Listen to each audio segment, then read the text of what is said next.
Schaeffer's 9000, 10 cc's, 500 milliliters of fuel.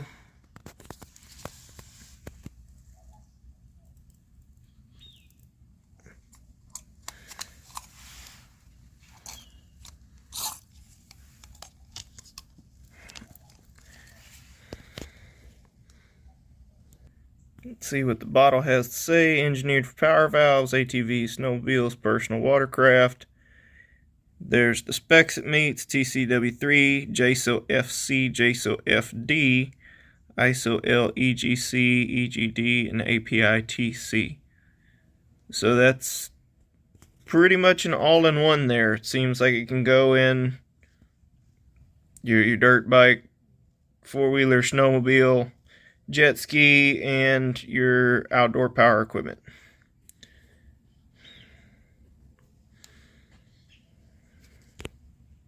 Fuel tank doesn't quite hold 500 mLs. Looks like we got roughly 100 left. Fuel tank's full. Kind of hard to see because it's old and yellowed, but we'll get it primed up and running here. Alright, we've been idling for a few minutes. I had to go find my thermocouple and my tack. So at idle on the tack, we're reading about 2700. It floats around. And then at idle temp, we'll just stick that right there between them fins. We're climbing.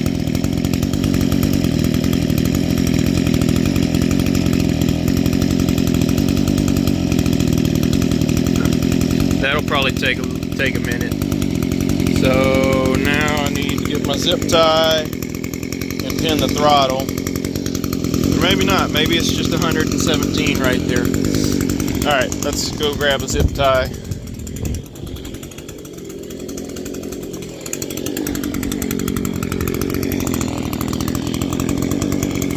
Hold on.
Okay, on 400, roughly 400 milliliters of fuel, it ran for almost an hour, making all kinds of noise. The trimmer head on it, I don't believe is an Echo trimmer head. I think it's something that someone dug out of a junk pile and jammed on the end of it.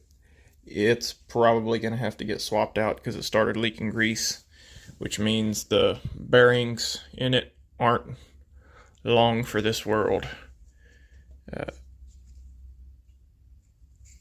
I mean, it's still warm, but cool enough that I can touch it.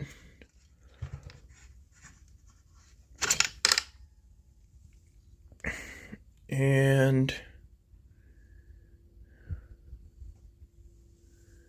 we have some color to the plug.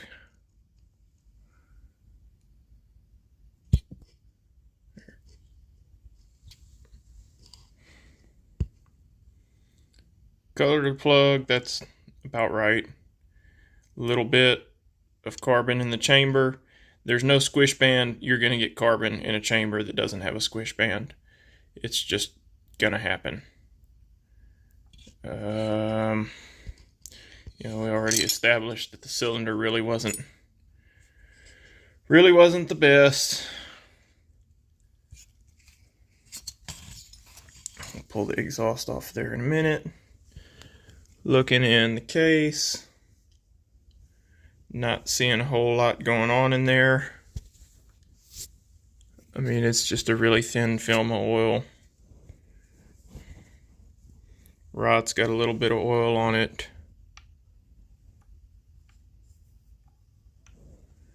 Little bit of, hey, we got a wash pattern.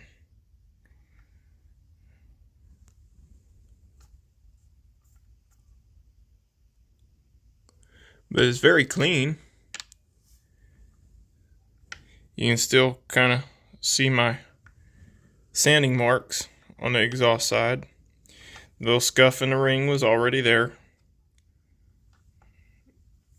And there's definitely oil residue. There's oil residue around the base too. Gonna have to watch that. It ran fine, didn't act like it had an air leak. And let me try and, where's my flashlight at? Oh, that fell over. Hang on. Okay. Might be a little bit of sheen down there at the bottom.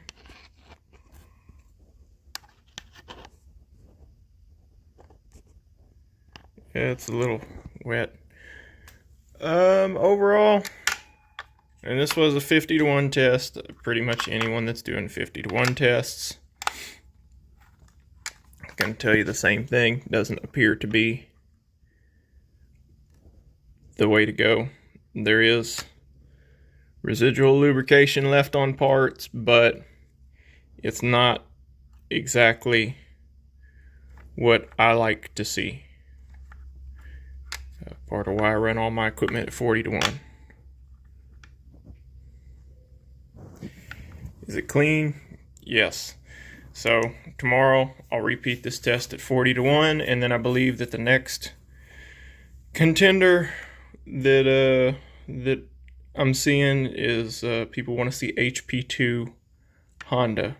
I'll run that at 40-to-1. I think I've decided I'm doing all my testing at 40-to-1. Other than the FD oils, I just want to see what the warranty, what they're expecting as far as, warranty safe oils go. I also need to check the spark arrestor. I imagine it is crystal clear. Because there's like hardly anything on here. It's dry. Spark arrestor looks great.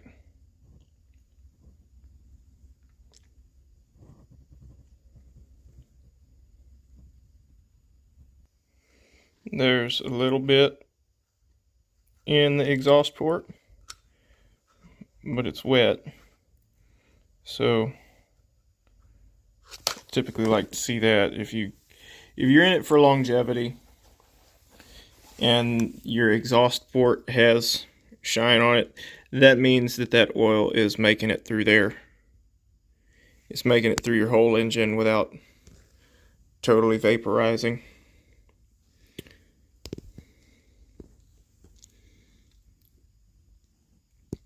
So that's kind of a good thing. Eventually it'll lead to heavier carbon deposits, but for right now we're calling it good.